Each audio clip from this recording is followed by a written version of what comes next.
Break के बाद आपका स्वागत है। आप देख रहे हैं इंडिया टीवी। विजय चौक से लगातार ये बड़ी कवरेज जारी है। संसद का 5 दिन का विशेष सत्र जिसका आगाज आज हो चुका है और आज के दिन भी कई जो अंदेशे हैं वो जरूर देखने को मिल रहे हैं। जो सियासी बाजारों का अटकलें हैं वो फिलहाल तेज होती हुई नजर आ रही हैं कि आखिर क्या सरप्राइज मोदी सरकार देने जा रही है।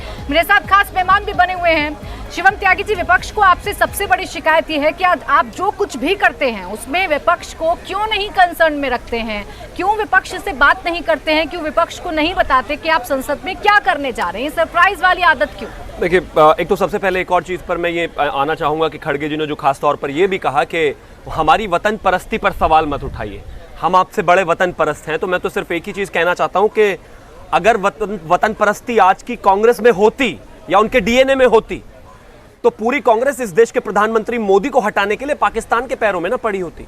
और अगर आज की कांग्रेस में वतन परस्ती होती तो ये टुकड़े टुकड़े वाले लीडर्स के साथ मिलकर ना खड़ी होती, क्योंकि कहीं ना कहीं जितने भी पिछले कुछ 10 साल में डिसीजन इनके रहे हैं वो इस देश के विरोध में और इस देश के विरोध के लोगों के साथ खड़े होने वाले रहे हैं। अब आपने कहा कि उनको कॉन्फिडेंस में नहीं लिया जाना चाहिए। मुझे लगता है कि इसका स्पेशल सेशन जहां पर भी बुलाया जाता है उसके लिए कोई प्रायर इंटीमेशन जैसा कोई भी चलन है नहीं। और उसके अलावा अगर मैं बात करूं तो ऑल पार्टी मीटिंग में कल सारे विषय जो है उनको बताए गए हैं। अब आप चाहते हैं कि आपको स्पेशली कंसल्ट किया जाए हर एक चीज के लिए, और उसके लिए किया भी गया। मैं तो कहता हूं आज जब प्रहलाद जी आए उन्होंने बताया भी कि कितने बिल्स अभी जो हैं जिन पर चर्चा होनी संभव है कितने होंगे। या फिर इसमें कुछ एक ये भी चीज है कि अगर आने वाले समय में कोई सरकार बिल लाना चाहती है तो उपराष्ट्रपति और स्पीकर से जो है कंसर्न लेकर उनसे कंसेंट लेकर आप उसको ला सकते हैं। तो मुझे लगता है इसमें कोई डरने की आवश्यकता नहीं होनी चाहिए। ये कोई ऐसा कॉन्सेप्ट नहीं है कि आप कमरे में बैठकर कोई निर्णय लें और एक बस चिट्ठी बाहर भेज देनी है। लोकसभा में, राज्यसभा में किसी भी बिल पर लेकर अगर कोई बिल आता है उस पर चर्चा होती है तो यही तो लोकतंत्र है। हम आपको बिल्कुल उससे एक्सक्लूड नहीं कर रहे हैं। आपके पास पार्टियां हैं, 28 लोगों का दल है, संख्या की आदत क्यों?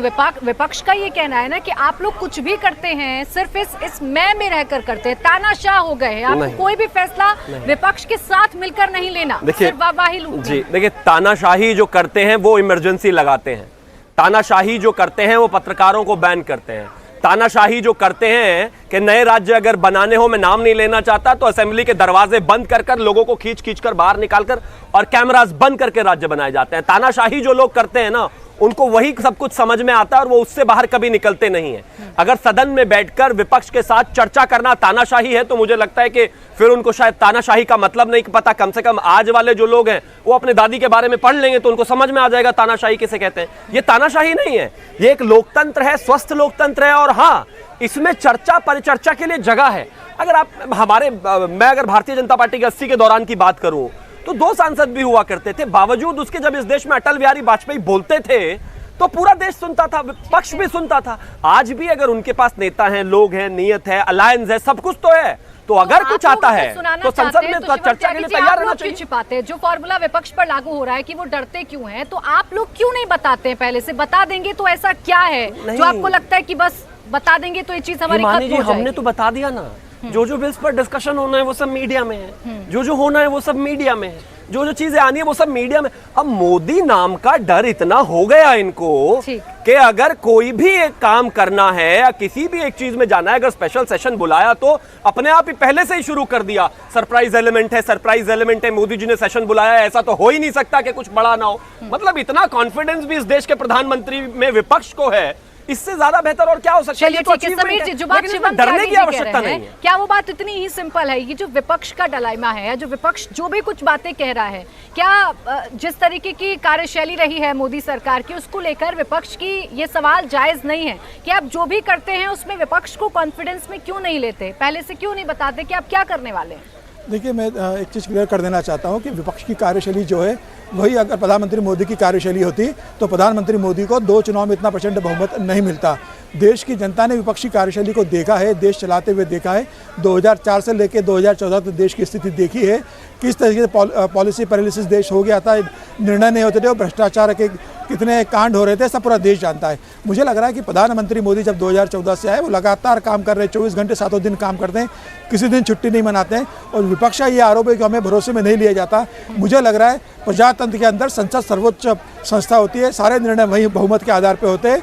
अगर प्रधानमंत्री मोदी कोई बिल लाना चाहते हैं या केंद्र सरकार कोई बिल लाना चाहती है तो वह पटल में रखती है, एजेंडे में लाती है, सर्वदलीय बैठक में इसकी चर्चा होती है, सदन में चर्चा होती है। अगर विपक्ष सदन में चर्चा नहीं करना चाहता तो ये विपक्ष की विफलता है। आप देखिए आर्टिकल 370 के ऊपर प्रधानमंत्री मोदी या केंद्र सरकार बिल लेके आई थी, सदन में ही लाई थी, विपक्ष से चर्चा किया, पार्टी ने चर्चा की, बहुमत से पास हुआ। मुझे ऐसा लगता है कि अगर केंद्र सरकार कोई बिल लाने जा रही है तो विपक्ष को उस पर चर्चा करनी है।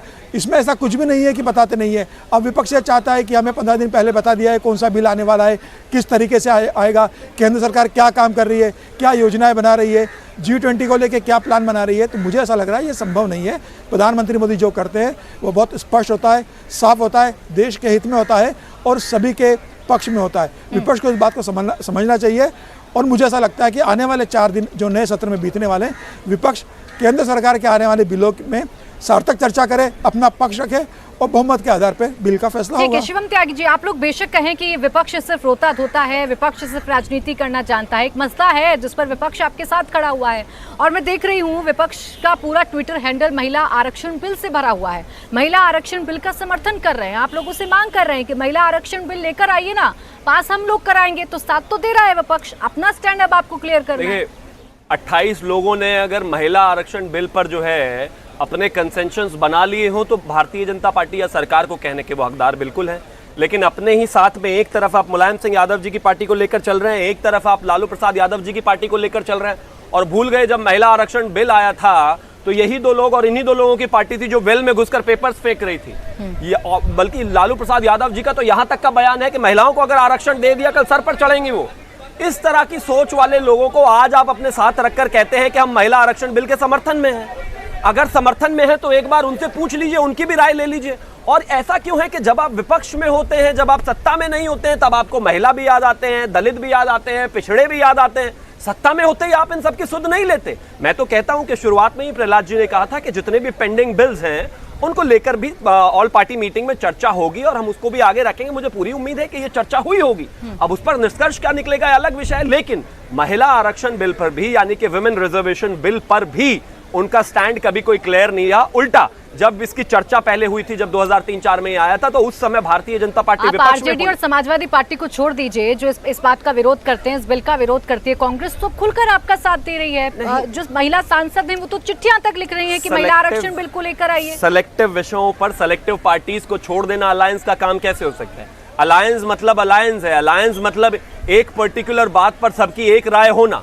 अगर सबकी एक राय कुछ जर्नलिस्टों को बैन करने की हो सकती है तो सबकी एक राय सब इकट्ठे करके चिट्ठी लिखकर क्यों नहीं कह सकते? क्योंकि दो तरफा राजनीति है, क्योंकि सिर्फ यहां पर राजनीति करनी है महिलाओं के नाम पर और अब बाहर जाकर अलग अलग तरह के स्टेटमेंट्स देने और विरोध करना है। मुझे लगता है इन पार्टीज को सबसे पहले अपने बीच में एक चीज को लेकर कंसेंसस बनाना चाहिए और उसके बाद कहीं ना कहीं सरकार को लेकर ये सामने आए। हम महिलाओं के प्रति और महिला आरक्षण के प्रति बिल्कुल क्लियर हैं। हम विपक्ष में होने के बावजूद भी जब इन सब लोगों ने चर्चा नहीं होने दी थी, लालू जी ने और मुलायम सिंह यादव जी की पार्टी ने, हमने उस दौरान भी चर्चा का माहौल बनाया था और चर्चा कराई थी इस पर। हम आगे भी तैयार है। भारतीय जनता पार्टी महिलाओं के किसी भी मुद्दे पर कहीं पर भी विस्थापित होने के लिए तैयार नहीं है और हम हर वो चीज करेंगे जो उनके हक में हो। ठीक, समीर जी, कितना बड़ा मसला है अगर हम महिला आरक्षण बिल की बात करें, जिस सरप्राइज की सुबह से चर्चा हो रही है, अगर ये महिला आरक्षण बिल के तौर पर देश के सामने आता है तो ये किस तरीके से मास्टर स्ट्रोक कहा जा रहा है प्रधानमंत्री नरेंद्र मोदी का, जिसको भांपते हुए विपक्ष अभी से महिला आरक्षण बिल की बात कर रहा है। कल सर्वदलीय बैठक में भी की और अभी भी उनके तमाम नेता पैरवी कर रहे हैं कि महिला आरक्षण बिल को आप लेकर आइए।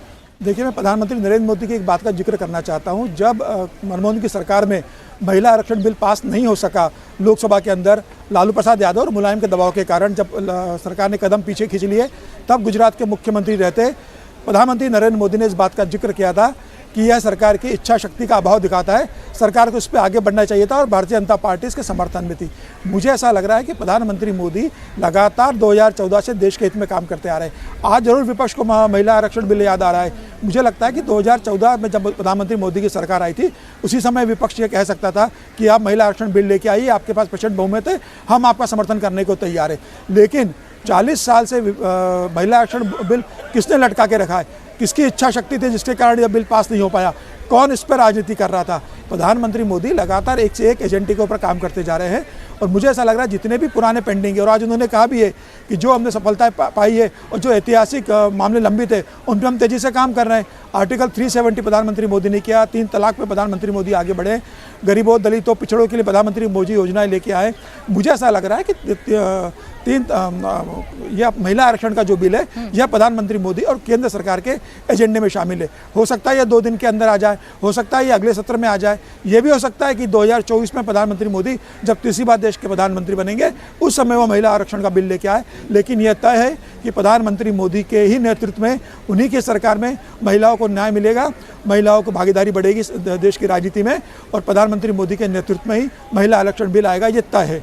ठीक है शिवम त्यागी जी, सवाल आपसे ये है और जो सवाल आप पर सबसे ज़्यादा है, जो विपक्ष की सबसे ज़्यादा आपसे शिकायत है वो ये कि आप हर वक्त सिर्फ मुद्दे बदलते रहते हैं। कभी आप 1 नेशन 1 इलेक्शन की चर्चा करते हैं, कभी यूसीसी के मुद्दे को गर्म कर देते हैं, कभी आप इंडिया भारत की लड़ाई अपने देश में ही छिड़ देते हैं, क्योंकि असल मुद्दों पर आपको चर्चा नहीं करनी। जिन 9 मुद्दों को लिस्ट किया है विपक्ष ने सदन में आपको घेरने के लिए, आप चूंकि उन मुद्दों से भागना चाहते हैं, इसलिए कभी आपको 1 नेशन 1 इलेक्शन की ज़रूरत पड़ती है, कभी यूसीसी की ज़रूरत पड़ती है, और कभी आप बात करने लगते हैं इंडिया भारत की।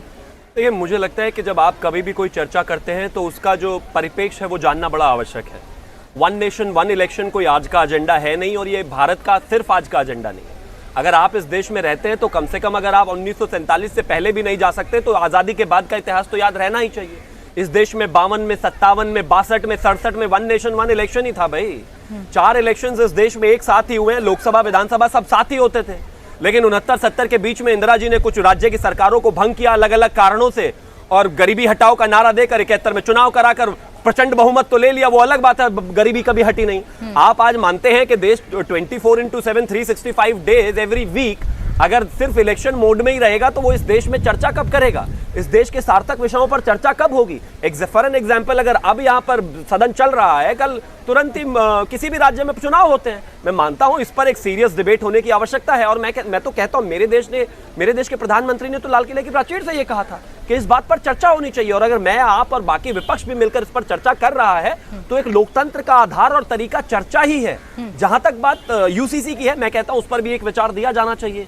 एक देश में शिवम और सलमान, या फिर फॉर दैट मैटर कोई भी, अगर उनके लिए कोई समान कानून की बात है तो उस पर चर्चा क्यों ना हो। और ये कोई मुद्दों से भागना नहीं है, ये वो बड़े बड़े मुद्दे हैं जिनको ये देश लंबे समय से पाले रखा। आप 3 तलाक कभी नहीं हटा सकते थे, आपकी वो जो बैकबोन थी वो उतनी मजबूत नहीं थी कि आप हटा पाते।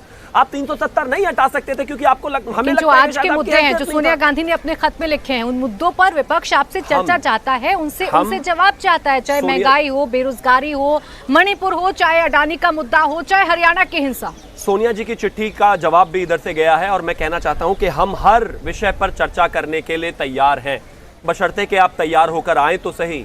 मणिपुर पर चर्चा करने के लिए जब इस देश के प्रधानमंत्री ने भाषण शुरू किया, वो ऐसे जो है अपनी वो टी-शर्ट ऊपर करके निकल लिए। जब चर्चा करने के लिए आते हैं भाग जाते हैं, बायकॉट करते हैं, बात नहीं करते।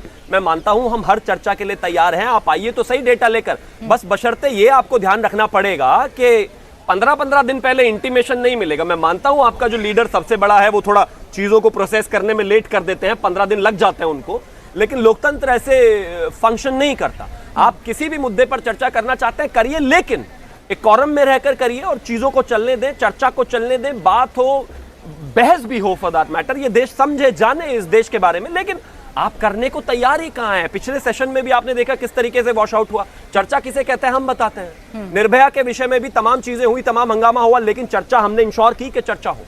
इसी देश में जब और तमाम विषय रहे, जब 2G में 2 सेशन वॉश आउट हुए, लेकिन हमने चर्चा का इंश्योर करी। लीडर ऑफ ऑपोजिशन मिलकर और पार्टी मिलकर किसी भी तरीके से तय करते थे सरकार मिलकर के चर्चा हो, लेकिन ऐसा पहली बार देखने को मिला ना सदन के अंदर, पहली बार देखने को मिला ना शिवम जी सदन के अंदर कि टकराव सत्ता पक्ष और विपक्ष के बीच में है। सत्ता पक्ष जिसकी कोशिश होती है कि सदन चल पाए, वही इस मूड में नजर नहीं आया कि सदन चल पाए। बीते अब कई सेशन उठाकर देख लीजिए। हमारी सरकार हमेशा चर्चा के लिए तैयार रहती है, टकराव नहीं है ये। एक आदमी को आंखें नहीं है, वो अंधा है, ठीक है, समझ सकते हैं, लेकिन आदमी देखना ही ना चाहे आंखें होने के बाद भी तो परेशानी है। एग्जाम्पल, मणिपुर के विषय में इस देश के गृह मंत्री ने सबसे लंबा भाषण दिया, एक एक सवाल को एड्रेस किया, एक एक बात पर जवाब दिया, एक एक चीज को क्लियर किया। लगातार 2 घंटे से ज्यादा वो बोले, लेकिन बावजूद उसके लोग सुनने को तैयार नहीं थे। छोड़ दीजिए, इस देश के प्रधानमंत्री जब मणिपुर पर बोल रहे थे, पूरा का पूरा विपक्ष वॉकआउट कर दिया। अब आप मुझे बताइए, पूरा संसद का सदन जो है वॉश आउट कर दिया, उसमें बहस नहीं होने दी, उसको चलने नहीं दिया। उसी बीच में दिल्ली सेवा बिल पर जिस दिन चर्चा होनी थी उस दिन चुपचाप बैठे रहे, जैसे कितने शानदार स्टूडेंट हैं। लेकिन जैसे ही मणिपुर पर जवाब देने का विषय आया फिर उठकर भाग गए। आपको चर्चा के लिए तो बैठना पड़ेगा ना, सच सुनने को तैयार ही नहीं है। इतना एरोगेंस किस चीज के लिए? अगर इस देश को चर्चा चाहिए तो आप भी उसमें थोड़ा सा तो कहीं ना कहीं मदद करेंगे, लेकिन आदत हो गई है ना। 58 साल राज सत्ता में रहकर जो है अब विपक्ष में बैठने की आदत रही नहीं है, सवाल जवाब करने की आदत रही नहीं है, बस अपना भाषण डिलीवर करके सदन से चले जाने की आदत है। अब ऐसा तो नहीं हो सकता, राजा के बेटे तो नहीं है ना कि आकर खड़े होंगे और भाषण देंगे और निकल जाएंगे। बिल्कुल, देखिए विशेष सत्र का आगाज हो चुका है। अब ये जो 5 दिन है ये कितने अहम रहेंगे, आने वाले दिनों में क्या बड़े जो बिल हैं वो पेश किए जाएंगे और क्या विपक्ष का रुख रहेगा, क्या सत्ता पक्ष का रुख रहेगा, इस पर सभी की निगाहें रहेंगी। फिलहाल बहुत शुक्रिया आपका शिवम जी और समीर जी हमारे साथ इस चर्चा में जुड़ने के लिए। इंडिया टीवी हर वक्त हर जगह डाउनलोड करने के लिए सर्च करें India TV news Google play store या ऐप स्टोर पर।